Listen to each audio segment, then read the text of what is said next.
तो आज हमको कुछ लोगों ने बताया कि अभी तिरुपति बालाजी के प्रसाद में गाय की चर्बी पाई गई, मछली का तेल पाया गया।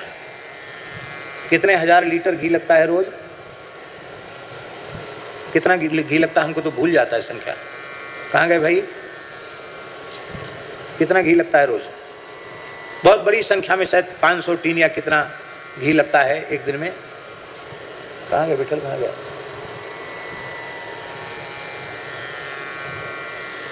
$500 टीन। और बहुत बड़ी संख्या में लोग दर्शन करने आते हैं। और प्रामाणिक तौर पर यह कोई खबर, ऐसी खबर नहीं जो झूठी हो, एकदम सच्ची खबर है।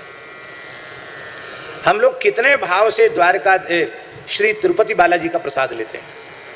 ये तिरुपति बालाजी का प्रसाद है और उसमें प्रमाणित हो रहा है कि इसमें गाय की चर्बी मिली है, सुअर की चर्बी मिली है, मछली का तेल मिला हुआ है। तो बताओ, मैं आपसे पूछता हूं एक प्रश्न, ऐसी अशुद्ध वस्तु भगवान ग्रहण करेंगे? बोलो। जब भगवान ने ग्रहण ही नहीं किया तो वो प्रसाद हुआ? और जब प्रसाद नहीं हुआ तो उसको हम न लें तो हमको प्रसाद के अपमान का पाप लगेगा? नहीं लगेगा। अब हिंदू सनातन समाज के लोगों को यह निश्चय करना पड़ेगा, केवल तिरुपति बालाजी नहीं, हम उसी मंदिर का प्रसाद ग्रहण करेंगे जहां वेद लक्षणा भारतीय देसी गाय के दूध दही घी का व्यवहार भगवान के नैवेद्य में होता है। नहीं तो हम वहां का प्रसाद नहीं लेंगे, नमस्कार कर लेंगे दूध से। आप शाकाहारी हैं, आप प्याज लहसुन भी नहीं छूते हैं, और आप तिरुपति बालाजी के प्रसाद के नाम पर वो अशुद्ध वस्तु आपके पेट में चली गई, आपका धर्म बिगड़ा? क्या हुआ? हम अंग्रेजी दवा न खाते हो ऐसी बात नहीं है, बहुत कम खाते हैं, पर खाते तो हैं, आवश्यकता होती है। पहले ही डॉक्टर से बोल देते हैं हम अंग्रेजी पढ़े लिखे नहीं हैं, डॉक्टरी हमने पढ़ी नहीं है। ऐसी कोई भी दवाई हमको मत देना जिसमें किसी भी प्रकार की किसी अशुद्ध वस्तु का मिश्रण हो। यदि अशुद्ध वस्तु वाली दवाई तुमने हमको दे दी और हमारा अनजाने में धर्म नष्ट हुआ तो समझ लेना डॉक्टर साहब, उसका पाप का परिणाम आपको भोगना पड़ेगा। जब ऐसा बोलते हैं तो डॉक्टर भी बेचारे सोच में पड़ जाते हैं। एक डॉक्टर ने हमको कुछ दवाइयाँ लिखी और हमने जब ये बात कही तो तमाम दवाइयों पर कलम, लाल लाल कलम फेर दी, सामान्य सी गोली लिखी। बोले आप दवाई से ठीक नहीं हुए, आप तो भगवान की कृपा से ऐसे ही ठीक हो जाएंगे। हम औषधि में भी इतना विचार करते हैं और प्रसाद के नाम पर अशुद्ध वस्तु मेरे पेट में जाए, कितनी बुरी बात है। माता जी, हुंडी हुंडी में जो पैसा चढ़ावे का रोज आता है वो 5 करोड़ से ऊपर आता है। हजारों करोड़ रुपए की आय है। क्या तिरुपति बालाजी मंदिर ट्रस्ट विश्व की विशालतम गौशाला नहीं चला सकता क्या? मंदिर से जो आय हो रही है महाराज जी, उस आय का मेरा ऐसा विश्वास है कि तिरुपति बालाजी में जो आय हो रही है और सबका सब गवर्नमेंट ले रही है, और चर्चों के और मुसलमानों के जो धर्मस्थल हैं उनकी मरम्मत में उसको नष्ट कर रही है, उस धन को मनमाने तरीके से उसका व्यय कर रही है। वो जो भगवान के चढ़ावे का दशांश है वह भी ठीक ईमानदारी से गौ सेवा में लगाया जाए तो हमारा विश्वास है 1 लाख से ऊपर गोवंश की सेवा तिरुपति बालाजी मंदिर ट्रस्ट कर सकता है। मंदिर की गौशाला भी है, पर हमें कहने में बड़ी पीड़ा हो रही है। वृद्ध गायों का क्या होता है, नर गोवंश का क्या होता, हम बोल नहीं सकते आपको। कितनी पीड़ा की बात है, कितने दुखी की बात है। हमारे हिंदुओं के सनातन धर्म के मंदिर, उन समस्त मंदिरों का सरकारीकरण होता चला जा रहा है, सब सरकारी होते चले जा रहे हैं।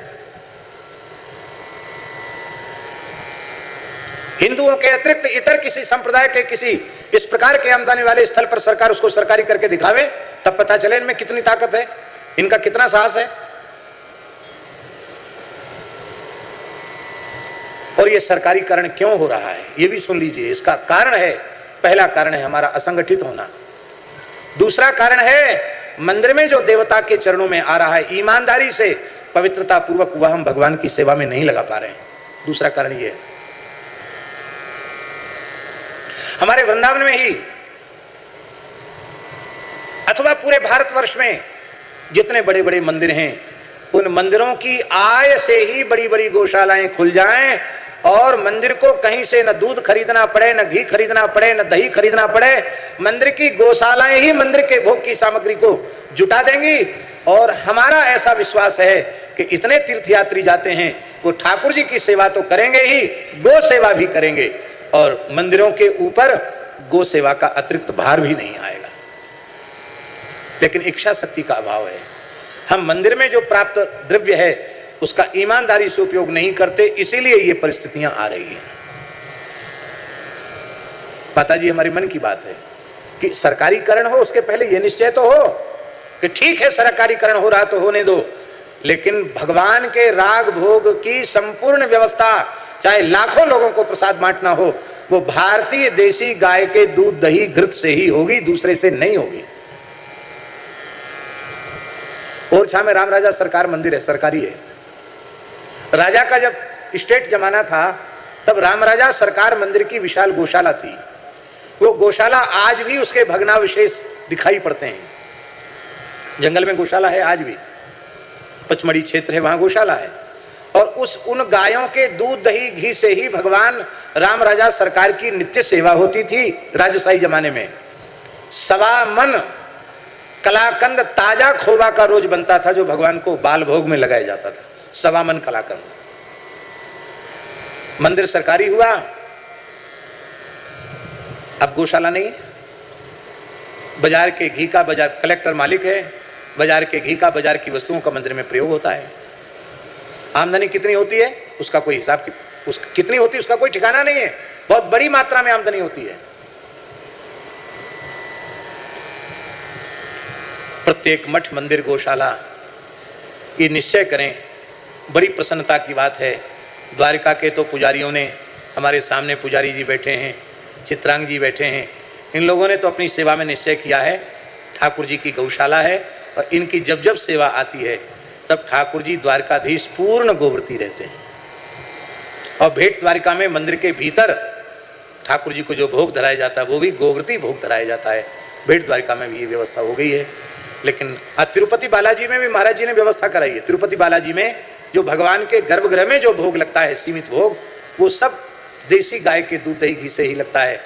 लेकिन भैया वो दूध दही घी से भोग लगे तो बाहर वाला प्रसाद भी तो पवित्र होना चाहिए, जो प्रत्येक वैष्णव ले सके। ये बहुत आवश्यक है।